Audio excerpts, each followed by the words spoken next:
The rain had started without warning, just like everything else in my life lately. I gripped the steering wheel of my beaten delivery van, watching the clock on the dashboard mock me with its glowing numbers. 6:47 p.m. I was 47 minutes late to pick up Miho and Sarah from their after-school program, and the guilt sat heavy in my chest like a stone. My phone had been buzzing nonstop with calls from the school, but I couldn't answer. Not while weaving through Seoul's impossible traffic with 3 more packages to deliver before my shift ended. Being an Omega single father wasn't in any parenting handbook I'd ever read. Then again, I'd never had time to read one. When I finally screeched into the school's parking lot at 7:03 p.m., my heart stopped. The playground was empty, the building dark except for a single light in the administrative office. Panic clawed up my throat as I threw open the van door and ran toward the entrance, my worn sneakers splashing through puddles. That's when I saw them. Miho and Sarah sat huddled together on the wet sidewalk just outside the school gates, and my world tilted on its axis. My beautiful 6-year-old twins, my entire universe, looked like they'd been through a war. Miho's uniform shirt was torn at the shoulder, dirt smeared across his tear-stained cheeks. Sarah's pink backpack lay abandoned in a puddle, and her knees were scraped raw and bleeding. Babies. The word tore from my throat as I sprinted toward them, dropping to my knees so hard the impact sent pain shooting up my legs. I didn't care. What happened? Who did this to you? Miho's lower lip trembled, and that's when I noticed the purpling bruise forming under his left eye. My gentle, book-loving son who wouldn't hurt a fly. Rage and helplessness warred inside me as I pulled them both into my arms, feeling their small bodies shake with suppressed sobs. The big kids, Sarah whispered against my shoulder, her voice so small I almost didn't hear it. They said we don't have a daddy. That Appa is just an Omega who. Sure, it's okay, baby girl. It's okay. I kissed the top of her head, even as my own eyes burned with tears I couldn't let fall. I had to be strong. I was all they had. Young man, are these your children? The voice was cultured, refined, the kind of accent that spoke of old money and private education. I looked up through the rain to see an elderly woman approaching us with an umbrella, and even through my panic, I registered how expensive she looked. Her hanbok was clearly custom-made, the silk catching the streetlight, and the pearls at her throat were probably worth more than I made in a year. She couldn't have been younger than 70, but she moved with the grace of someone much younger as she crouched beside us, her kind eyes taking in the scene with sharp intelligence. Yes, they're mine, I managed, trying to shield both twins with my body. Strangers in Seoul usually meant judgment, and I'd had enough of that to last a lifetime. I saw what happened from my car, she said softly, gesturing to a sleek black sedan idled nearby with a driver waiting patiently. Those boys should be ashamed. Your children did nothing wrong. They were simply waiting for you. The kindness in her voice broke something inside me. I'm sorry, I choked out. I got held up at work. I'm always held up. I try so hard to be on time, but I can't. I just can't seem to. Hush now. She placed a weathered hand on my shoulder, and the gesture was so maternal, so warm, that I nearly broke down completely. You're here now, and that's what matters. But these little ones need medical attention. Those scrapes need to be cleaned and dressed properly. I nodded, already mentally calculating how much the emergency room would cost. My meager insurance barely covered routine checkups, and we were already behind on bills. Maybe I could clean the wounds myself, use the first aid kit I kept in the van. I have a private physician who makes house calls, the woman continued, as if reading my mind. My home isn't far from here. Please, let me help you. No child should suffer when help is available. Pride warred with desperation. I'd spent the last 3 years since the twins' alpha father abandoned us refusing charity, working myself to the bone to prove I could do this alone. But looking at Miho's swelling eye and Sarah's bleeding knees, I knew I couldn't let my pride come before their well-being. I can't pay you, I admitted, the words tasting like ash. Her smile was gentle. I'm not asking you to. Sometimes, young man, we must allow others to help us. There's no shame in it. That's how I found myself sitting in the most opulent living room I'd ever seen, watching a kind-faced doctor tend to my children while the mysterious elderly woman, who'd introduced herself simply as Mrs. Han, ordered her staff to bring us tea and food. The Han estate was something out of a drama. All dark wood and traditional architecture mixed with modern luxury, screens and scrolls worth probably millions, and a staff that moved with quiet efficiency. I felt desperately out of place in my stained delivery uniform, but Mrs. Han treated me like an honored guest. "There we are," Dr. Park said, finishing the butterfly bandage on Sarah's knee. "All patched up. You're very brave, both of you." Miho, who'd been silent since we arrived, finally spoke up. "Is Appa in trouble?" The question pierced my heart. "No, baby. Appa's not in trouble. But you were late again." His voice was so matter-of-fact, so understanding for a 6-year-old, that it hurt worse than any accusation. "You're always late now." "I know." I pulled him close, breathing in the scent of his apple-scented shampoo mixed with rain and dirt. "I'm so sorry. I'm trying my best." "Your Appa works very hard for you," Mrs. Han interjected, settling into a chair across from us with surprising grace. "That's something to be proud of. Tell me, what does your Appa do?" "He delivers packages." Sarah piped up, some of her usual brightness returning now that she was bandaged and had a cookie in hand. "All over the city. Sometimes he's gone before we wake up. And he reads to us at night," Miho added loyally. "Even when he's really tired. He does all the voices." Mrs. Han's expression softened even more, if that was possible. "Does he now? Your Appa sounds like a wonderful father." I felt heat creep up my neck. "I try. It's been difficult since their father left. I'm working 3 different delivery services, picking up any shifts I can. But it's never quite enough. I don't know why I was telling this stranger my life story. Maybe it was the exhaustion. Maybe it was the kindness in her eyes. Some days I feel like I'm drowning, and I'm terrified I'm pulling them under with me." "You're not drowning," Mrs. Han said firmly. "You're swimming. There's a difference. But even the strongest swimmers need a lifeline sometimes." She studied the twins with an expression I couldn't quite read. Something between fondness and determination. "How would you feel about bringing the children here sometimes? After school, perhaps? They could play in the garden, do their homework in the library. My staff could give them dinner on the days you're running late." I stiffened immediately. "Ma'am, I appreciate everything you've done tonight, but I can't accept." "Why not?" The simple question stopped me cold. Why not? Because I didn't deserve help? Because I'd spent 3 years proving I didn't need anyone? Because accepting kindness felt like admitting defeat? "I don't even know you," I finally said. "Then get to know me." She smiled, and there was something almost mischievous in it. "I'm a lonely old woman with too much house and not enough laughter in it. These 2 beautiful children have already brightened my evening more than you know. And you, Kim Du-ki, yes, I asked your name, you remind me of someone I once knew. Someone who worked themselves to exhaustion because they thought they had to bear every burden alone." "Who?" I asked, curious despite myself. "My late husband." Her eyes grew distant. "He built an empire from nothing, and it nearly killed him before he learned to accept help. I don't want to see you make the same mistake." Before I could respond, Sarah climbed onto Mrs. Han's lap with the fearlessness only children possess. "You smell nice. Like flowers and sugar cookies." Mrs. Han laughed, a genuine, delighted sound, and wrapped her arms around my daughter like she'd been waiting her whole life to hold a child again. "And you, little one, are absolutely precious. Both of you are. Do you know what? I think I'm going to be your grandmother now. Would you like that?" "We don't have a grandmother," Miho said, moving closer with interest. "Appa says all our family lives far away." "Well, now you have me." Mrs. Han looked at me over Sarah's head, and there was steel beneath the kindness. "And I take care of my family. So here's what's going to happen. You're going to bring these children here after school 3 days a week. No arguments. They'll be fed, supervised, and safe. You'll pick them up when your shift ends. No rush, no panic.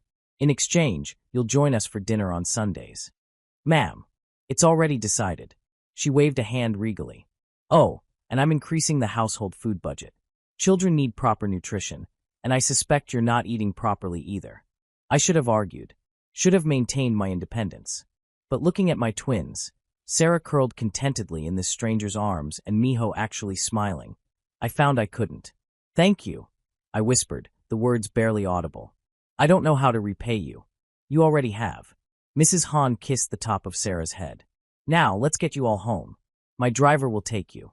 And Kim Du-ki, tomorrow after school, the children will be waiting here. Don't be late." As we rode home in luxury I'd never experienced, the twins falling asleep against my sides, I wondered what I'd just agreed to. What I didn't know, couldn't have known, was that this chance meeting would change everything. Because old Madame Han hadn't told me the whole truth. She wasn't just a lonely grandmother looking for company. She was the matriarch of one of Seoul's most powerful families, and she just decided that my children, and by extension me, were going to become part of that family, whether we wanted to or not. And her grandson, the notoriously cold CEO Han Tae-young, was about to get the shock of his life. I arrived at the Han estate exactly at 6:30 p.m. the following Sunday, my heart hammering against my ribs. The twins had spent 3 afternoons there already, and each time I picked them up, they were glowing with happiness, full of stories about the garden, the library, and grandmother Han, who apparently let them do things I never could, like baking cookies and feeding the koi fish in the ornamental pond. I'd borrowed a friend's shirt, something without stains or holes, and actually combed my hair for once. Sunday dinner felt official, important, and I didn't want to embarrass the twins or insult Mrs. Han's hospitality. The housekeeper, Mrs. Kim, greeted me at the door with a warm smile. "Mr. Kim, welcome. The children are in the sitting room with Madam. Please follow me." As we walked through corridors lined with art that probably cost more than my annual salary, I heard laughter, bright, joyful, unmistakably belonging to my children. The sound made my chest tight with emotions I couldn't name. "Appa!" Sarah came running the moment I entered the sitting room, launching herself at me. "You're here. Grandmother Han says we're having galbi for dinner, and I helped make the kimchi." "You did." I caught her, spinning her around despite my exhaustion. "That's amazing, baby girl." "I finished my math homework," Miho added, more subdued but equally pleased. "Mr. Park, he's one of the tutors grandmother hired, said I'm very good at fractions." "Tutors?" I looked at Mrs. Han, who sat regally in her chair, looking entirely too pleased with herself. "Children need proper educational support," she said primly. "Don't argue with me, Duki. You'll lose." I was about to respond when the air in the room changed. It was subtle, a shift in pressure, a sudden tension that made the omega in me snap to attention. The scent hit me first, rain on stone, expensive whiskey, and something dark and commanding that spoke directly to my hindbrain. Alpha, a powerful one. "Grandmother, I told you I couldn't make dinner tonight. I have a meeting with the board at 8, and..." The voice stopped abruptly. I turned and forgot how to breathe. Han Tae-young stood in the doorway, and he was devastating. Tall, easily 6 feet, with the kind of presence that dominated any room he entered. His 3-piece suit probably cost more than my van, tailored perfectly to show off broad shoulders and a lean, powerful build. Sharp jawline, high cheekbones, and eyes so dark they looked black in the evening light. His hair was styled back, not a strand out of place, and everything about him screamed power, control, and danger. He was staring at me like I was a ghost. "Tae-young." Mrs. Han's voice was delighted. "Perfect timing. Come meet our guests. This is Kim Duki and his children, Miho and Sarah. Duki, this is my grandson, Han Tae-young." The CEO. The ruthless businessman I'd seen in news articles, always photographed looking cold and untouchable. The alpha who reportedly turned down more omegas than most people met in a lifetime. He was still staring at me. "Hello," I managed, bowing awkwardly. The omega in me wanted to bare my neck, to submit to the sheer power rolling off him, but I forced myself to meet his eyes. I might be omega, but I wasn't going to grovel. "Grandmother," Tae-young said slowly, his voice dropping several octaves into something dangerous. "What is going on?" "I've made new friends," she replied innocently. "And I've invited them to live with us." The room went silent. "You've what?" Uncle Tae-young. Sarah, bless her fearless heart, ran up to him. "Are you going to eat dinner with us?" "Appa says family should always eat together." Something flickered across his face, surprise, maybe confusion, as he looked down at my daughter. For a moment, just a moment, the coldness cracked, and I saw something almost vulnerable beneath. "Uncle," he repeated. "Well, Grandmother Han is our grandmother now," Miho explained logically. "So that makes you our uncle. Right, Appa?" All eyes turned to me. I felt heat creep up my neck. We haven't actually discussed." "It's decided," Mrs. Han announced. Duki and the children are moving into the East Wing next weekend. The children need stability, Tae-young, and Duki needs support. I've already had their rooms prepared. "You've what?" This time Tae-young's voice actually rose. "Grandmother, you can't just invite strangers to live in our house. They're not strangers. They're family." Her tone left no room for argument. "And you will be civil, or you'll answer to me." The look Tae-young gave me was pure ice. "I need to speak with you, Grandmother. Privately. We can talk after dinner." She stood, smoothing her hanbok. Now shall we eat? Mrs. Kim has outdone herself tonight. Dinner was the most awkward meal of my life. Taeyong sat across from me, his presence overwhelming even when he was silent. He barely touched his food, spending most of the meal watching me with an expression I couldn't decipher. Calculating? Suspicious? I couldn't tell. The twins, oblivious to the tension, chattered happily about their week. Mrs. Han engaged them with genuine interest, asking about their favorite subjects and hobbies. Every so often, I caught Taeyong's gaze softening as he listened to Sarah describe the butterfly she'd seen in the garden. "Do-ki, tell Taeyong about your work," Mrs. Han suggested, and I wanted to disappear. I do delivery services," I said quietly. 3 different companies. Whatever shifts I can get. How many hours a week? Taeyong's question was sharp, clinical. It varies. Maybe 70. 80. His jaw tightened. And the children's father? The question felt like a slap. Not in the picture. By choice or... Taeyong, Mrs. Han warned. "I'm simply trying to understand," he said coldly, "why my grandmother has decided to take in a complete stranger and his children. Surely you can see how this looks suspicious." Anger flared in my chest, hot and righteous. I'd dealt with judgment my whole life, but something about this alpha's condescension made me snap. "I didn't ask for your grandmother's help," I said, meeting his eyes directly. "She offered, and I only accepted because my children were hurt and needed medical attention I couldn't afford. If you have a problem with that, take it up with her, not me. I don't need your money or your house. We've survived this long on our own." Taeyong's eyes widened slightly, and I realized with a shock that he wasn't used to being challenged. "Do-ki has more pride than sense," Mrs. Han said fondly. "Reminds me of someone else I know." "I am nothing like," Taeyong started. "Uncle Taeyong, are you mad at Appa?" Miho's small voice cut through the tension. "Appa didn't do anything wrong." The alpha's expression shifted as he looked at my son. "I'm not mad at your Appa. You look mad. I'm protective of my grandmother." "We're not bad people," Sarah added seriously. "Appa works really hard. Sometimes he's so tired he falls asleep reading to us. But he never misses our bedtime. Never ever." Something in Taeyong's expression cracked further. He looked at me again, and this time I saw, reassessment maybe? "I can see that," he said finally, his voice softer. Then to me, "I apologize. That was unfair." I blinked, surprised. "Oh, I thank you. However," he continued, and the business alpha was back, "I do have concerns about this arrangement. Grandmother, perhaps we could discuss." "Next Sunday," she interrupted smoothly. "Do-ki and the children will be moved in by then.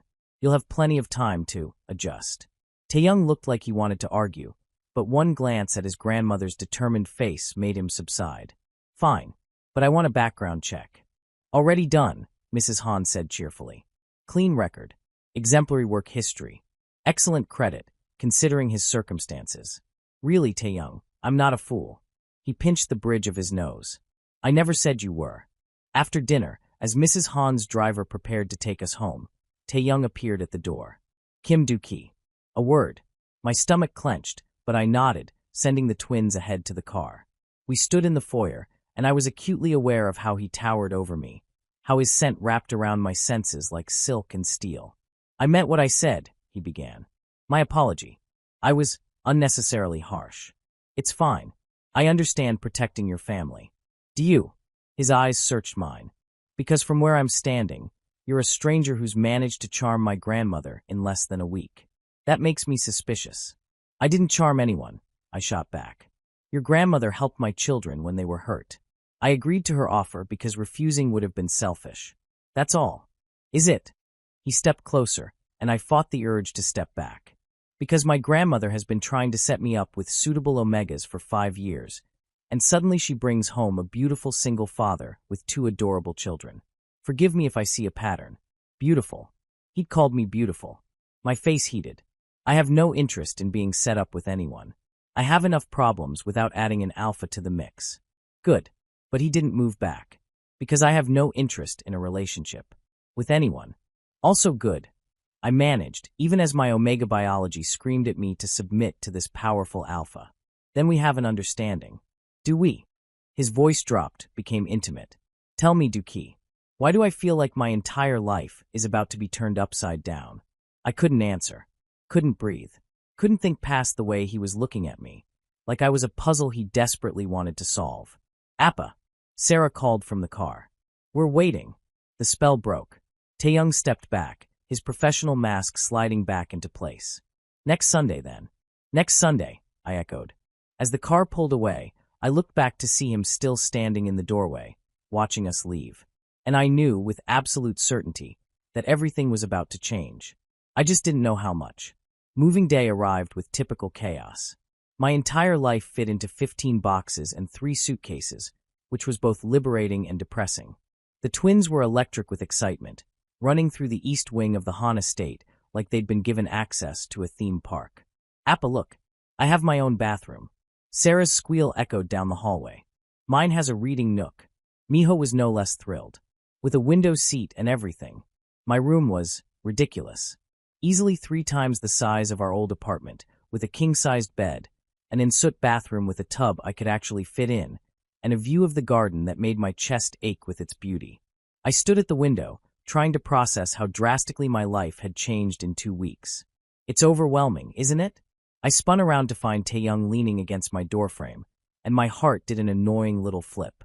He'd clearly come from the office, still in a suit, though his tie was loosened and his hair slightly mussed. It made him look more human, less untouchable. I didn't hear you come in, I said. Clearly. He pushed off the frame, stepping into my room with the confidence of someone who owned everything he surveyed. Which technically he did. I wanted to apologize for last week, and to set some ground rules. Ground rules. I bristled immediately. Not like that. He held up a hand. I meant boundaries. For both our sakes. This situation is unusual, and I think we need to be clear about expectations. That was reasonable, even if his presence in my bedroom was making me unreasonably nervous. Okay, what did you have in mind? First, the children. They're welcome anywhere in the house, except my private office. That space is off limits. Second, staff. You're not a guest, but you're also not. I don't know what you are. But don't treat the staff like servants. They're people. I would never. I know. His voice softened. I've been watching how you interact with them.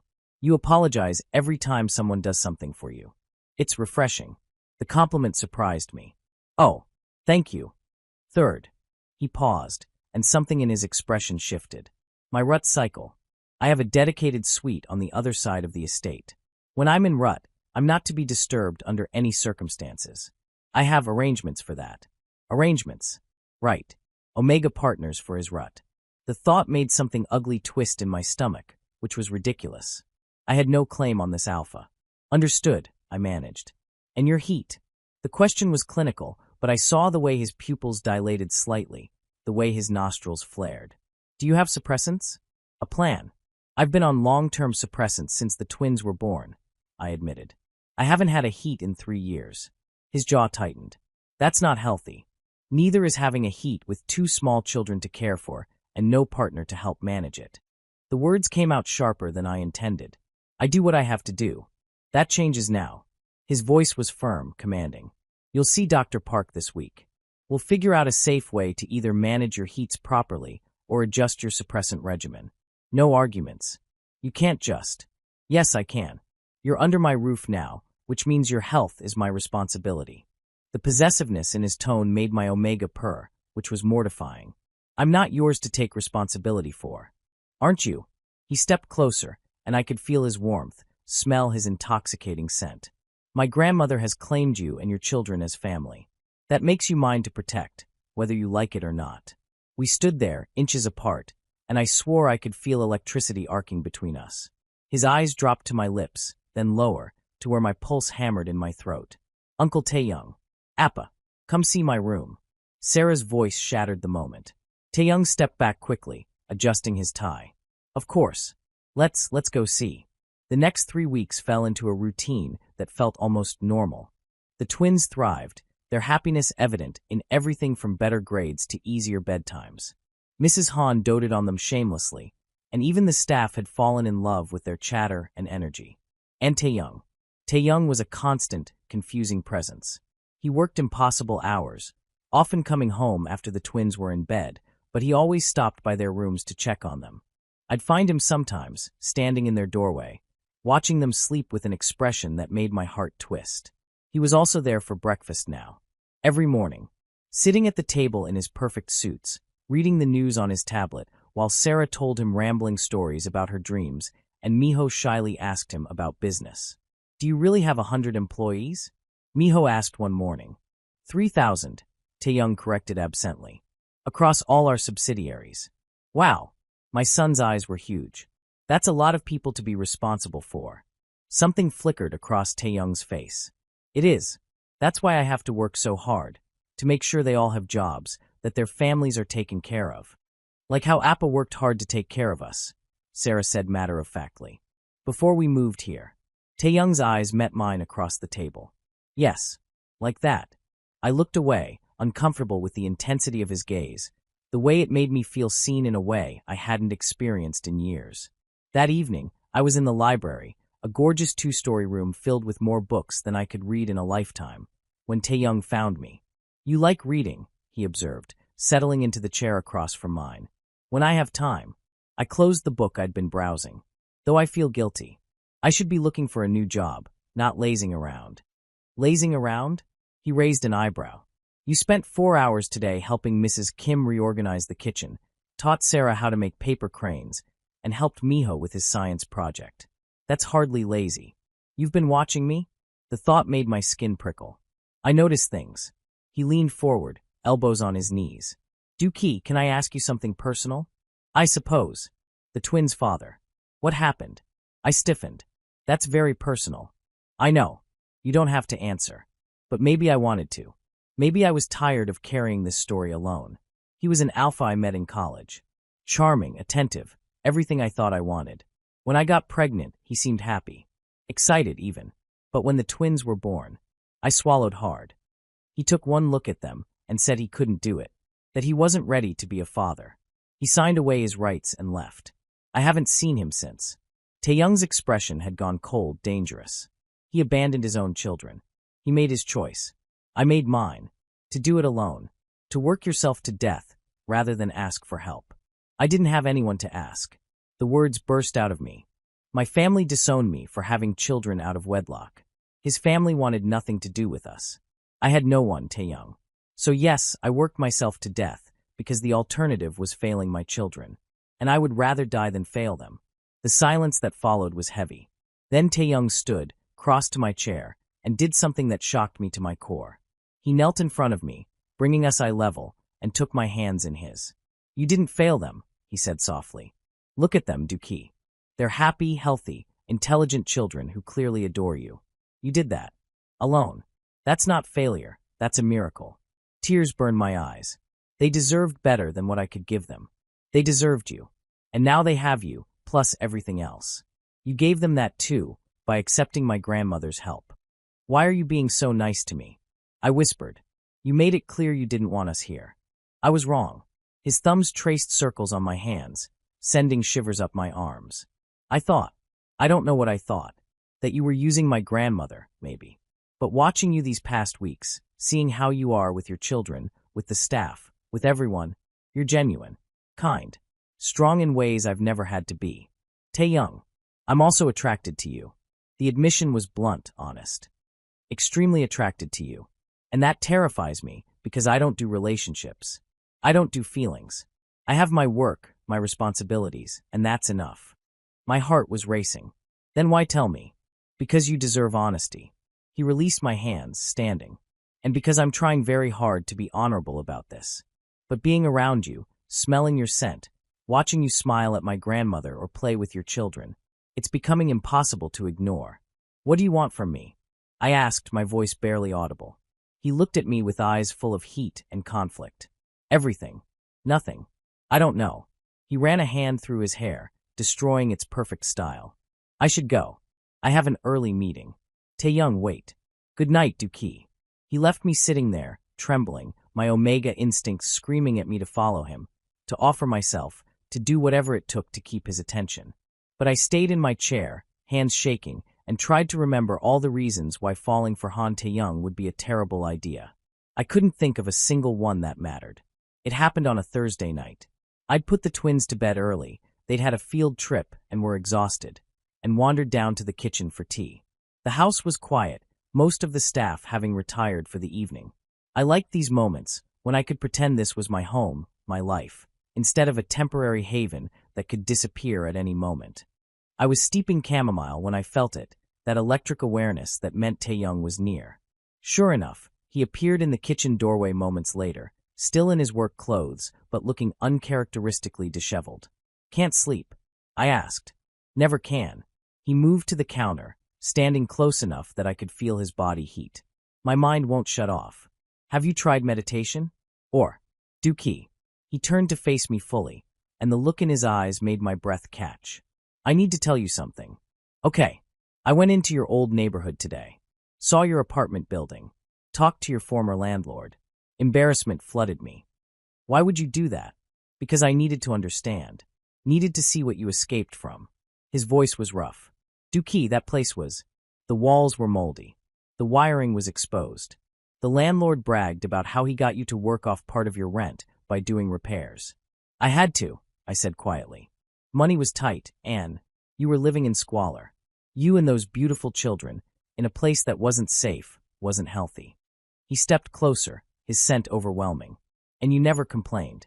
Never asked for anything. Just worked yourself to exhaustion. What else was I supposed to do?" I challenged. "Feel sorry for myself? My children needed me to be strong." "You're incredible," he breathed. "And I can't keep pretending I don't want you." Before I could respond, his lips were on mine. The kiss was everything, desperate, hungry, claiming. His hands tangled in my hair, tilting my head back as he deepened the kiss, and I melted into him with a moan I couldn't suppress. He tasted like coffee and something uniquely him, and my omega instincts roared to life, demanding more. "We should stop," he murmured against my lips, even as his hands slid down to grip my waist.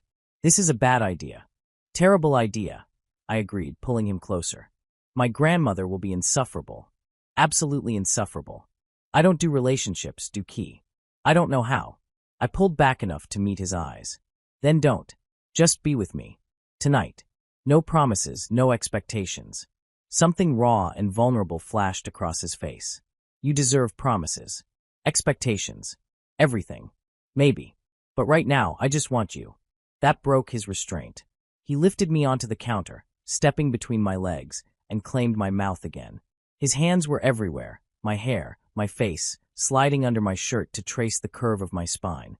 I wrapped my legs around his waist, pulling him flush against me, and the groan he made sent heat pooling low in my belly.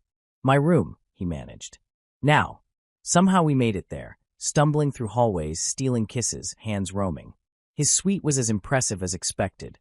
All dark wood and masculine elegance, but I barely registered it before he was pressing me against the closed door, his body a solid line of heat against mine. "Tell me you want this," he demanded, his voice rough with need. "Tell me to stop if you don't." "I want this." I gasped as his lips found my neck, as his teeth grazed the sensitive scent gland there. "Taeyong, please." What followed was a blur of sensation and emotion that I'd remember for the rest of my life. He was surprisingly tender, checking in with soft questions and softer touches, making sure I was okay, that I wanted this, even as his alpha instincts clearly demanded he claim and possess. We shed clothes between kisses, and when we finally tumbled onto his massive bed, skin against skin, I felt more alive than I had in years. "You're beautiful," he whispered, tracing patterns on my skin. "So damn beautiful." "Shut up and kiss me," I replied, pulling him down. He did, and more. His hands mapped every inch of me like he was memorizing a precious text, finding spots that made me gasp and arch. When he finally pushed inside me, we both groaned at the perfect fit, the rightness of it. The lovemaking was intense, a perfect blend of passion and tenderness, roughness and care. He held me like I was precious even as he claimed me with deep, powerful thrusts that had me crying out his name. And when we both tumbled over the edge, it felt like falling and flying at the same time. After, we lay tangled together, sweat slicked and panting, and reality began to creep back in. "That was..." I started. "Incredible," he finished. "You're incredible." He pressed a kiss to my shoulder. "And I'm terrified." "Of what?" "Of how much I want this. You. A future I never thought I'd want." He propped himself up on one elbow, looking down at me with those intense dark eyes. "Dookie, I need you to understand something." I've spent my entire adult life building my empire, being the alpha everyone expects me to be. Strong, cold, untouchable. And then you walked into my life with your beautiful children and your ridiculous pride and your kind heart, and everything I thought I knew about myself shifted. My heart was racing. Taeyoung, I'm falling for you, he said simply. And I don't know how to do this, how to be what you need, but I want to try. If you'll let me. Tears pricked my eyes. I'm falling for you too. But I'm scared. The twins deserve stability. I know. Which is why I'm not rushing this, not asking you for more than you can give. But I need you to know that when I look at you, at them, I see a family. My family. If you'll have me. Yes, I whispered, pulling him down for a kiss. Yes. We made love again, slower this time, sweeter, sealing promises we were both afraid to name out loud. The next few weeks were blissful. Taeyoung and I kept our relationship quiet. Not secret, just private, while we figured out what we were doing. The twins noticed Uncle Taeyoung smiled more, played with them more, and seemed genuinely happy to be around them. Mrs. Han, of course, knew immediately, and she was delighted. Finally, she said one afternoon while we were having tea, I was beginning to think I'd have to lock you two in a room together. I choked on my tea. Grandmother. What? I'm old, not blind. The way you two look at each other. She shook her head, smiling. It's how my husband used to look at me. Like I hung the moon. It's still new, I admitted. We're taking things slow.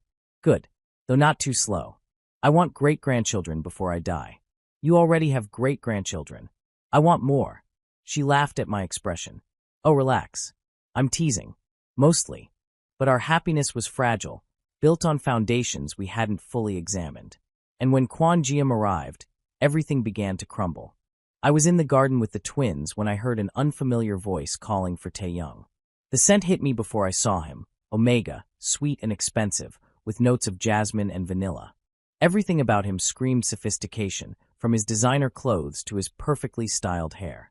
He was beautiful, elegant, everything I wasn't. May I help you? I asked, standing. He turned, and his eyes widened slightly as he scented me. Oh, you must be Dookie. Taeyoung's told me about you. Something cold settled in my stomach. He has. I'm Kwon Jiam. He extended a manicured hand. Taeyoung's RUT partner. The words hit me like a physical blow. His what? His RUT partner. We've had an arrangement for 2 years now. I help him through his ruts. Well, it's mutually beneficial. His smile was sharp. Though I suppose that might be changing soon. He's been avoiding my calls. Jiam. Taeyoung's voice was sharp as he appeared from the house. What are you doing here? You've been ignoring me, Jiam said, turning to him with a pout. I was worried. And then I heard rumors that you'd taken in some omega with children, and I thought. His eyes hardened. I thought we had an understanding, Taeyoung. We did. Had. Taeyoung's jaw was tight. Things have changed. Have they? Jiam looked between us. Or are you just amusing yourself with something new? We both know you don't do relationships, darling. You've said so yourself many times. Each word was a knife. Taeyoung. I asked quietly. It's not like that, he said, but he wouldn't meet my eyes. Isn't it? Jiam pressed. Tell him, Taeyoung. Tell him how you fucked me through 6 ruts, how you said you'd never want anything more than physical release. Tell him how you're incapable of love. Stop. Taeyoung's voice was cold, commanding. This conversation is over. You need to leave. Fine. Jiam smiled, but it didn't reach his eyes. But when you get bored of playing house, you know where to find me. I'll be waiting. He left in a cloud of expensive perfume, and the silence he left behind was deafening. Dookie, Taeyoung started. Is it true? I asked. Did you say those things to him? Yes. But that was before. Before what? Before you decided I might be fun? Before your grandmother pushed you into this? Tears burned my eyes. Or am I just convenient? Someone to warm your bed until you get bored. That's not fair. Isn't it? I laughed bitterly. Taeyoung, I don't know anything about your past. About your relationships or lack thereof. You told me you don't do relationships, and I believed you when you said you wanted to try. But maybe Jiam is right. Maybe you're just playing. I'm not playing. His voice rose. Dookie, what Jiam and I had was purely physical. An arrangement, nothing more. I never promised him anything beyond that. But you promised me something, I said quietly. Or at least I thought you did. When we made love, when you said you were falling for me, was any of that real? All of it was real. He reached for me, but I stepped back. Dookie, please. Appa. Sarah's small voice cut through the tension. Why are you crying? I hadn't realized I was. I wiped my eyes quickly, forcing a smile. I'm fine, baby. Just adult stuff. Did Uncle Taeyong make you sad? Miho asked, and the protective anger in his young voice broke my heart. No, sweetheart. It's complicated. I would never intentionally hurt your Appa, Taeyong said, kneeling to their level. Or you too. You have to believe that. Then why is he crying? Sarah demanded.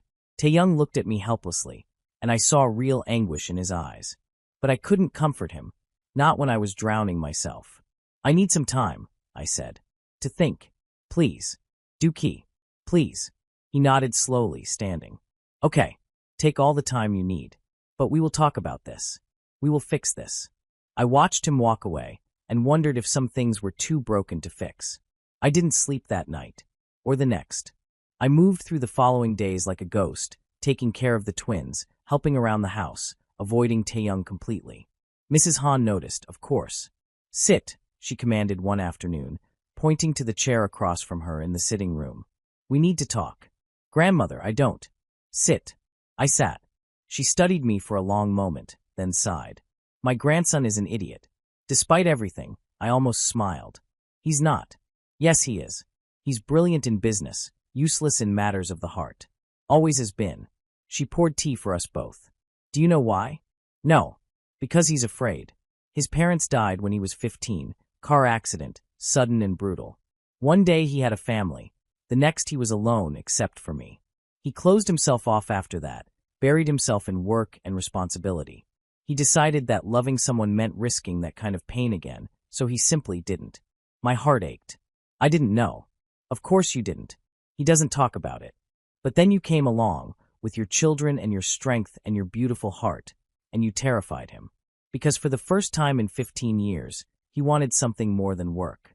He wanted a family. Then why did he have that arrangement with GM? I asked quietly. Why keep someone like that around if he wanted? Because it was safe, she interrupted. Purely physical, no emotions, no risk.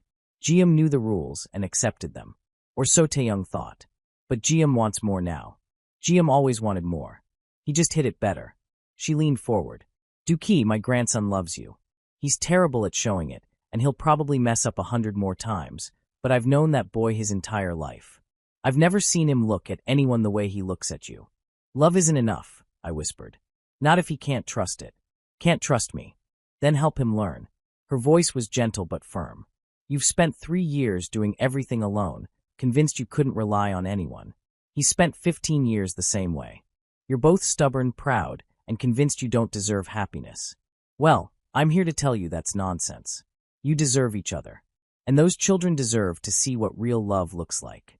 I'm scared, I admitted. What if he realizes I'm not enough? What if? What if you're exactly what he needs? What if you're both brave enough to try? She reached across and squeezed my hand. Love is always a risk, Dookie. But it's a risk worth taking. I found Taeyong in his office that evening, working late as usual. He looked up when I entered, and the hope and fear in his eyes made my chest tight. Hi, I said softly. Hi. He stood slowly, like he was afraid I'd run. Dookie, I'm so sorry. About GM, about everything. I should have told you about our arrangement, should have ended it the moment I realized. That you had feelings for me? I finished. Yes. He moved around his desk, but kept his distance. I was a coward. I didn't want to examine what we had too closely because I was afraid if I did, it would disappear. So I kept GM as a safety net, someone I could fall back on if we didn't work out. That's hurtful, I said honestly. To both of us. I know. And I'm sorry. I've ended things with GM completely. Told him in no uncertain terms that there's no going back, no future there. He took a step closer. Because my future is with you. If you'll still have me. Taeyong, I need you to understand something. I moved closer too, drawn to him despite my hurt. I can't be your experiment. I have children who are already attached to you, who will be devastated if this doesn't work. So if you're not sure, if you're not absolutely certain you want this, then we should end it now. I'm sure. His voice was fierce, certain. Dookie, I've never been more sure of anything in my life. Yes, I'm terrible at relationships. Yes, I'll probably mess up again. But I love you. I love Miho and Sarah. I want to be part of your family, and I want you to be part of mine. Permanently. My breath caught. What are you saying? I'm saying. He dropped to one knee, and my heart stopped. I'm saying that I want to do this properly. Court you, earn your trust, prove that I'm worthy of you and your children. And when you're ready, whenever that is, I want to marry you. Make it official. Be the alpha you and your pups deserve. Tears streamed down my face. You want to marry me? More than I've ever wanted anything. He reached for my hand. I know it's fast. I know we still have so much to learn about each other. But I also know that life is short and precious, and I don't want to waste another day pretending I don't want forever with you. I want forever too, I whispered. But I'm scared. What if? What if we're amazing together? He stood, pulling me into his arms. What if we build something beautiful? What if our children grow up in a house full of love and laughter? Stop being afraid of happiness, Duki. We both deserve it. We do, I agreed and kissed him. The kiss was soft, sweet, full of promise and hope. When we broke apart, we were both smiling through tears. So is that a yes? He asked. To courtship? To eventually maybe considering my proposal? It's a yes to all of it, I said. To us. To taking a chance. To being brave enough to love you. Thank God. He pulled me close again, burying his face in my neck. I love you so much. You have no idea how much. I think I'm starting to figure it out. 6 months later, I stood in the garden where this all began, watching Miho and Sarah chase butterflies while Taeyoung stood beside me, his hand warm in mine. We'd taken it slow, just as promised. Long conversations late at night, family outings with the twins, building a foundation of trust and understanding. Taeyoung had proven himself again and again, showing up for school events, reading bedtime stories, being patient when I had moments of doubt. And I'd learned about him too. His fears, his dreams, his surprising softness when he thought no one was watching. The way he'd rebuilt his late parents' favorite charity in their honor. How he cried the first time Sarah called him Appa instead of Uncle. Kwon Jiam had tried to cause problems once more, showing up uninvited to a company function where I'd accompanied Taeyoung. But my alpha had handled it perfectly, politely but firmly escorting Jiam out and making it clear, both publicly and privately, that his heart was taken. What are you thinking about? Taeyoung asked, squeezing my hand. How much has changed? I admitted. 6 months ago, I was drowning. Now you're swimming. We both are. He smiled. Together, I agreed. Duki. He turned to face me fully, and I saw nervousness in his eyes. I know we said we'd take things slow, that we'd wait until you were ready. But I can't. I need to ask you something. My heart started racing. Okay. He reached into his pocket and pulled out a small velvet box. I've been carrying this for 2 months, waiting for the perfect moment. But I realize there is no perfect moment. There's just us here, now, and I can't wait anymore. He opened the box to reveal a simple but stunning ring. A single diamond on a platinum band, elegant and understated, exactly my style. Kim Duki, will you marry me? Will you let me be your alpha, your partner, your husband?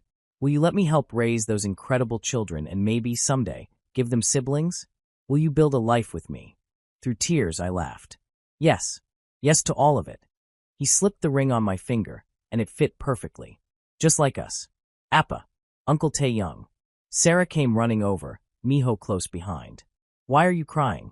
Happy tears, baby girl, I managed. The happiest. Uncle Taeyoung asked Appa to marry him. Taeyoung explained, kneeling to their level. And he said yes.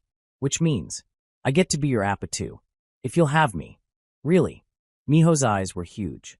We get to keep you forever. Forever, Taeyoung confirmed. Yes. Sarah launched herself at him, and he caught her laughing. Miho joined the hug moments later, and I stood watching my family, my beautiful, unexpected, perfect family, and felt my heart overflow. Mrs. Han appeared from the house, wiping her eyes. Finally, I thought you'd never ask. You knew. I gaped at her. Of course I knew. I'm old, not oblivious.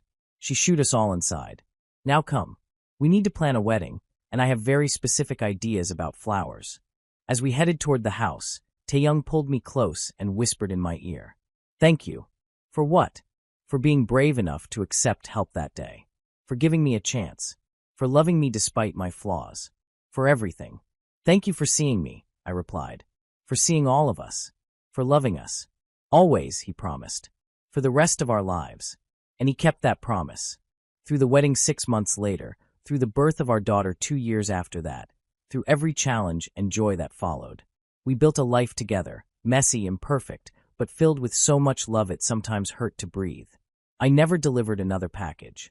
Instead, Taeyoung hired me to run the charitable foundation he'd built in his parents' name, where I could use my experience to help other struggling families.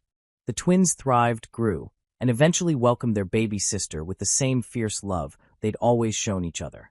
And Mrs. Han, she lived to see all her great-grandchildren born, held each one with tears of joy, and told us repeatedly that we'd made her old age worth living. Life wasn't perfect. We argued sometimes, struggled with the demands of running an empire while raising a family. But we did it together, always together, and that made all the difference. Years later, when Miho and Sarah were grown with families of their own, they asked me what the secret was. How had we made it work when so many others didn't? I thought about that rainy night, about 2 injured children and a kind old woman and an alpha who'd forgotten how to love. I thought about taking chances, about being brave enough to accept help, about choosing hope over fear. The secret, I told them, is that there is no secret. You just have to be brave enough to let love in. Even when, especially when you're scared. Because the best things in life are always a little bit terrifying. They're also always worth it. And that, after everything, was the truth.